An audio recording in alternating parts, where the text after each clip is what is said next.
안녕하세요. 쭈부의 리뷰 정부정책편입니다. 오늘은 최근 국무회의에서 발표된 여러가지 변화되는 육아 혜택을 알아보도록 하겠습니다.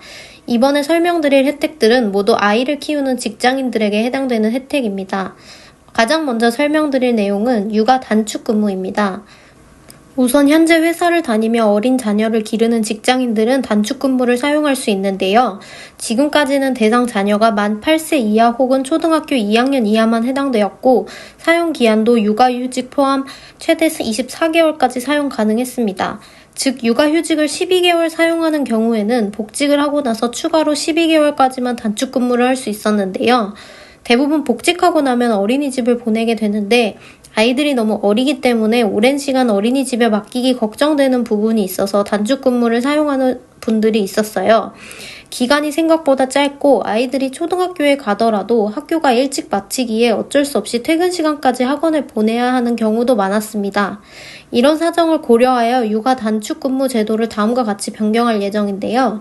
우선 대상 자녀를 만 12세 이하 혹은 초등학교 6학년 이하 자녀로 확대하고 사용 기한도 육아휴직 기간 포함 최대 36개월까지 사용 가능해집니다. 육아 단축 근무 제도가 나와 있는 법은 남녀 고용 평등과 이해 가정 양립 지원에 관한 법률에 나와 있는데요. 현재 정부는 이 법을 통해서 단축 근무 제도를 개정하려고 하고 있습니다. 참고로 육아 단축 근무는 예외 조건이 있어서 참고로 설명드리겠습니다. 예외 조건은 시행령에 나와 있는데요. 우선 최소 근로기간이 6개월이 지나야지만 사업주에게 요청할 수 있습니다. 그리고 사업주가 단축 근무로 인해 발생하는 업무 공백에 대한 대체 인력을 채용하지 못한 경우에도 허용이 거부될 수 있습니다.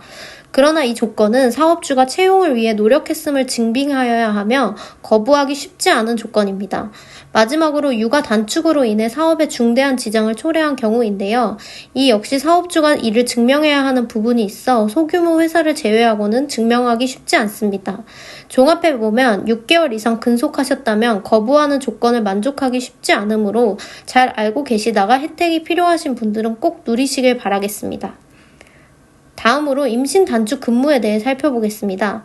현재 운영되고 있는 임신 단축 근무는 1일 2시간까지 근로시간 단축을 신청할 수 있고 1일 근로시간이 8시간 미만인 경우에는 6시간을 근로하는 조건으로 단축을 신청할 수 있는데요. 임신 후 12주 이내 혹은 36주 이후에만 사용이 가능했었습니다. 그러나 앞으로는 사용 기한이 확대되어 임신 후 32주 이후에도 신청이 가능해집니다.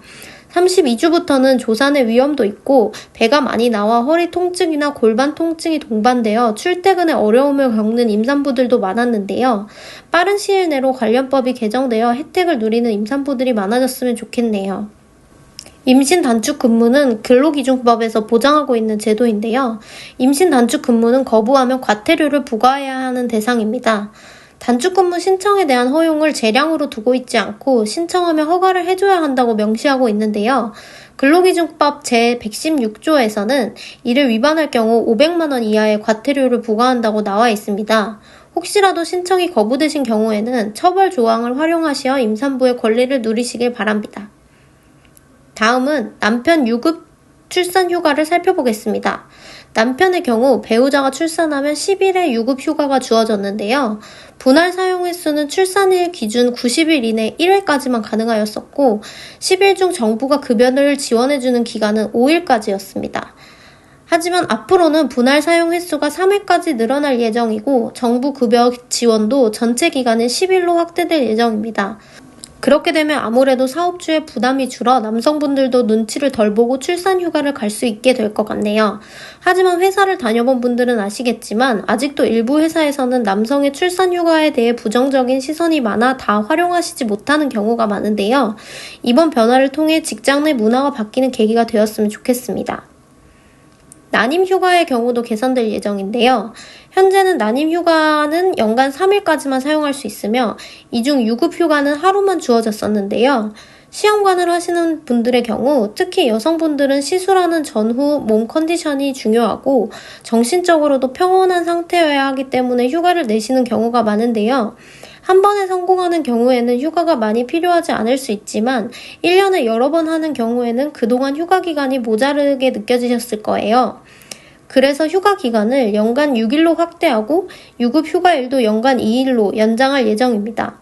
난임 휴가 제도가 변경되면 1년에 여러 번 시술을 해야 하는 경우에도 도움을 많이 받을 수 있고, 한 번 하더라도 시술 전후로 연가 사용이 가능해져 예비 임산부들의 부담이 줄어들 것 같네요.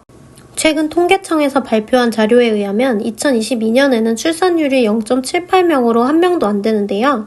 외국의 학자들마저 정말 충격적인 출산율이라고 입을 모아 말하고 있습니다. 변경되는 제도로 인해 육아 환경이 개선될 수 있지만 무엇보다 가장 중요한 건 이런 제도를 마음껏 활용할 수 있도록 하는 사업주들의 인식 변화가 필요한 시점인 것 같습니다. 아이 키우기 좋은 대한민국이 되길 바라면서 오늘 리뷰를 마치겠습니다. 이 영상이 도움되셨다면 구독과 좋아요 부탁드립니다.